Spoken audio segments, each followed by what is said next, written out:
Creo que lo que vamos a hacer es que vamos a hacer primero las preguntas que tenemos en inglés y luego pasamos con ustedes dos en español. Y si de todas maneras alguna de estas preguntas les genera inquietud y la quieren responder, es para como tener dos secciones, ¿no? Como la sección en inglés y la sección en español, para no estar aquí cambiando los botones de acá para allá, ¿no? So we have a few questions. Por favor, las personas que quieran escuchar la interpretación ya saben que deben activar el botón de interpretación. If you want to listen this in your own language, please turn on the interpretation. So, first question for Bridget and Leo. How was the graphic representation of certain things of typographic elements in indigenous languages which are not directly tied to dominant languages like Spanish or English, Latin graphic type forms? Decide. How do you decide that forms, which is the maybe the historic references why you have this kind of things, uh, forms into your design? This is the first one. So Yeah, so I guess the first, just one clarification maybe, and if the person that asked this question wants to add context, but when we're thinking about design, do you mean designing keyboards? Do you mean designing fonts? Because if a community is already using letters, and they require to expand the character set on a tool in order to incorporate characters that they already historically, have used. They have an existing writing system. Then it really just comes down to our team, us understanding where the characters are used, how they're supposed to look, really getting a sense of the full context of the writing system of that language so that we can then make decisions around what makes sense for how things should look, or if we're thinking about designing a keyboard, where things should be placed. But really all of that decision making needs to be guided by community direction and the traditional use of that writing system. So we don't want to make decisions based on what we think is going to be best or what we think is going to be the most efficient or the easiest, because again, what I might assume is going to be the easiest or the best way to do something might not actually be the best or easiest way for that community who might have a practice that they've used for a very long time. And so that process really just comes down to speaking with lots of different people from that community, as many people as possible, elders, as well as young speakers who might be, using things in slightly different ways, and trying to get a sense of what suits the community needs as much as possible.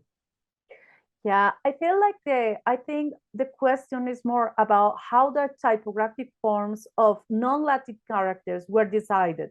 Perhaps it's inquiring about an historical context. Maybe do you know something more about how the communities choose these forms, or why they write in this kind of writing system? Yeah, I mean, Leo, please feel free to jump in, but I would just say from my experience, every community is very different. As we said, lots of communities have unfortunately colonial histories with their writing systems, where the writing system was originally developed by a non-community member, a linguist or an anthropologist or a missionary outside of the community. And so sometimes when the community is working to update or change their writing system, they might look to what other communities that speak, similar languages or languages kind of in their region, what they have done. They might take, cultural practices into consideration. So for example, I know one indigenous language community here in so-called British Columbia, their community only uses lowercase letters, and that's because the community to try and explain in their words, they don't want to put hierarchy within their language, emphasis on certain letters over the other, and so their alphabet, they decided, would just be all lowercase. And so, I think from that design perspective, it really just comes down to what different communities prioritize, and certain communities have developed their own unique characters. Other communities use pre-existing characters from other scripts as a basis. It's really variable. Leo, do you have any other specifics to add to that? Yeah, I think if we're looking at like non-Latin, we can look at Canadian syllabics, we can look at Osage, and we can look at Cherokee, where Chris Skillern is really well uh, tuned to speak on the development of that orthography. And I think any interest in those spaces, I encourage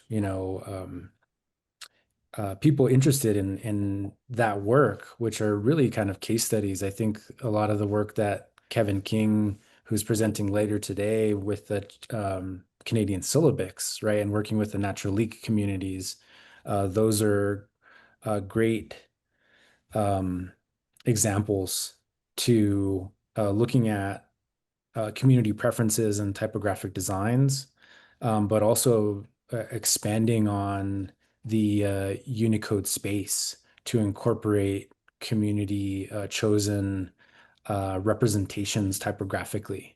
So I think the nice overall, I guess, like theme here is that there is some flexibility in Unicode, and that how we're able to kind of work with communities and work with type designers. It is possible to carve out space for indigenous languages, and I think everything is very contextual, and we can't like there's no one fits all type of approach. It's more of like each community is going to be different, and there's going to be different things that apply to each case. But I think overall, it's positive that we can do this work, and that we can continue to um, uh, represent and to develop this space for Indigenous communities going forward. Thank you so much, Leo. My second question for both of you, Bridget and Leo, is how can designers approach the creation of an indigenous alphabet that traditionally excludes certain Latin characters, but as Bridget note, most now incorporate them into expanded character sets to meet the practical demands of digital tools and Unicode standards? Yeah, that's a great question. And again, unfortunately, I wish I had an easy sort of blanket answer, but the reality is that I think the process for that really comes down to consultation and to having an understanding of what the priorities of each community. So if, again, some communities, their priority may be to remove any what's the right word? Any potential integration or colonial sort of language, connection. And so they don't want for example, English, the English alphabet, feeling like an encroaching sort of force within their language tools. But on the other hand, many communities feel like it's sort of a necessity in this current day and age, where the internet is just overwhelmingly an English-dominated space. And so how do you exist and navigate within an English-dominated space without having easy access to English language characters and typing? So, you know, again, it's just trying to get a sense from the community about that priority and how they'd like to approach. And there's no wrong answer. You know, there's just the answer that is going to work best for the needs of the language speakers within that group. Leo? Yes, and I think a good case study that I'd like to share here that I'm familiar with is the work of Juliet Shen, who worked with the Lashute tribe in Washington. And if we're looking at that specific typeface, all of the Latin, that the characters weren't included. They didn't include the capitals in that project. And then they also had phonetic characters that were part of that orthography. And with some of those characters, they actually added and designed different contextual alternatives to some of those characters. So it's not impossible to do that, but the typeface was actually not a non-Unicode typeface. So I think it's kind of a give and take where the typeface met the needs of the community. Was it meant to be larger and to be implemented on a larger scale? Not exactly. So, but I think that's a great case study that I encourage everyone to check out. And I think it is possible to do these things. I think again, going back to the communities, what are they needing, and meeting those needs. And as a type designer working with a community, we are able to kind of like support them in these requests, and they have happened before too as well. Yeah, and if I can add one more thing here, the other important note when it comes to any of this type of work is knowledge and understanding is the foundation for decision making to be done in a way that works in the long term. And as I think we mentioned in the presentation earlier, a lot of these topics around Unicode encoding practices, the challenges that come with, inadequate or unstandardized encoding, the challenges that come with font development and issues with, font design that may not be working quite right. All of these are things that the average person has no conceptual understanding of, because why would they, unless you're working in this field? If you stopped somebody on the street, any random person, and asked them to explain how Unicode works, they're going to look at you like you're crazy and ask you what Unicode is. So the starting place for these conversations, again, is not, from our perspective, is not to meet with community and say, this is what you need to do, or this is the best way to do it. But a part of our role is to explain the technical foundations of how all of these things work, and to give the folks we're working with the information and knowledge that they need to understand in order to make an informed decision about how they want to move forward and proceed with whatever they want to do. Because again, the worst case scenario here is people making decisions that maybe are not fully informed, and then they end up with tools that don't actually work for their needs in the long term.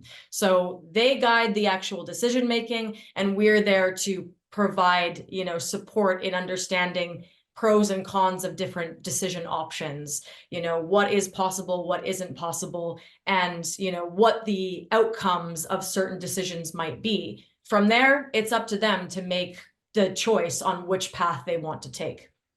Yeah, amazing. For real, we want to extend this discussion, but we need to ask other questions in Spanish. So, para todos aquellos que quieran, so if you want to listen our other participants, you can switch and turn on your interpretation. So, thank you so much, Bridget and Leo.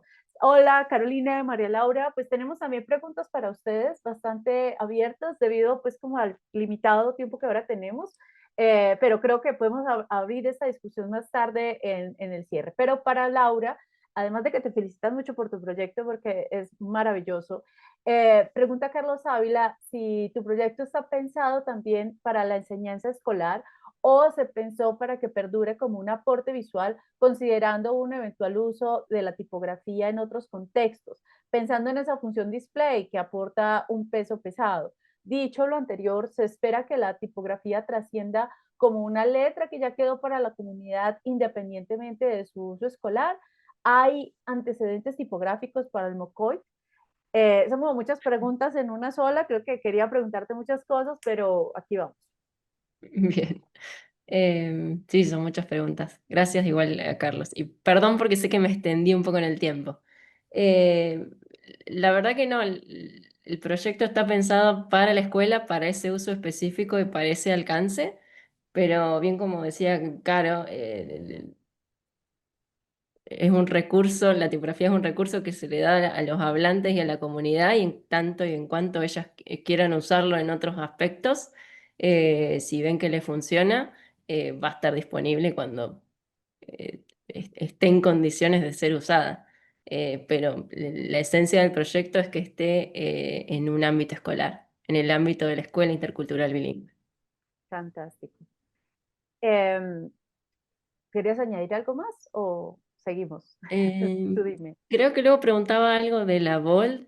Sí, que si se espera que el tipo trascienda como una letra que ya quedó como... Ah, no, hay antecedentes tipo... Sí, qué pena. Pues pensando en esa función display que aporta el peso pesado, que si quieres usarla en otros contextos, además de la parte escolar. Me imagino que, supongo que como ser display en un uso comercial, en un letrero, anuncios, no sé. Cuéntanos un poco de ese objetivo, hacia dónde la planeas llevar. Bien, sí, el peso pesado y en realidad la variable black fue algo que estaba dentro de la currícula pedagógica que se para el, para el taller de producción DICA.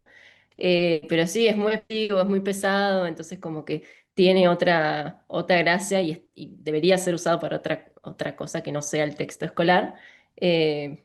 Sobre todo, quizás para pensarlo. Como un punto de partida para tratar estas letras del estilo Montessori, donde hay una unión y unas líneas que los estudiantes deben seguir para aprender el trazo. Podría ser un punto de partida para pensarlo y seguir con el proyecto de la Escuela Intercultural, sí, y si no, también podría usarse como una variable más expresiva en otros usos. Perfecto. Carolina, tenemos varias preguntas aquí para ti que me parecen interesantes y es, por ejemplo, ¿qué herramientas o tecnologías crees que han sido insuficientes para representar adecuadamente las grafías complejas de lenguas como el guaraní? Más adelante hablaremos del guanán también, del guanán o el guaraní, tildes dobles, glifos extendidos. ¿Cómo se han superado estas limitaciones en esos procesos? Cuando, ¿qué habrá sido? Ahí Manuel tal vez me ayude con la memoria, que yo en 2012 empezaron a aparecer los diacríticos combinados, que ya no necesitas tener, tipográficamente tenés, por ejemplo, una A con acento, entonces tenés un glifo particular que es una A con el acento puesto arriba. Para que la A con acento aparezca, necesitabas que ese glifo esté siempre en la tipografía que estabas tipeando. En algún momento, entre 2010 y 2015, la tecnología tipográfica se modifica, se actualiza. Entonces, teniendo la letra A y teniendo el acento, si yo tipeo la A y tipeo el acento, esos dos signos se montan uno sobre el otro. Entonces, ya no necesito tener el acento con el glifo. En el caso particular del guaraní, el signo complicado o el signo que no tenía Unicode era la letra G con tilde. A partir de esta aparición de los diacríticos combinados, yo tipeo la G y tipeo la tilde, entonces se monta la tilde sobre la G. Entonces ese problema ha desaparecido. O sea, cada vez vamos hacia una accesibilidad mayor de las lenguas en ámbitos digitales. El conflicto principal es, por ejemplo, en el caso del Wonam, que tienen la B invertida, que no es un signo que pertenezca al sistema latino de escritura. Entonces ahí es donde, no, dije una barbaridad, al sistema latino, ¿cómo se llama? Al bloque básico. Entonces ahí es como que, bueno, necesitamos ver cómo hacemos a través de un teclado o a través de qué forma los usuarios y las usuarias tienen acceso a esa B invertida. Por eso en el caso del Gonan lo que se hace es diseñar una nueva distribución de teclado donde se incluya ese signo. Entonces yo tipeo esa letra que está codificada con su Unicode correspondiente, tipeo esa letra y esa letra aparece. Tal vez ahí respondí. Yo creo que sí, puede ser pues, una respuesta que se puede ampliar más adelante. Bueno, eh, vamos de un poquito corridos de tiempo, pero les invito a que se queden con nosotros para el panel final, si es posible, y nos pudiesen acompañar al final de la sesión, porque creo que o sea, todavía tenemos muchas preguntas en el tintero, tenemos preguntas que nosotros mismos queremos hacerles y pues el tiempo es limitado el día de hoy, infortunadamente, y las dudas son infinitas. Muchas gracias a todas ustedes, a todos ustedes, por estar presentes el día de hoy y compartir todo este conocimiento.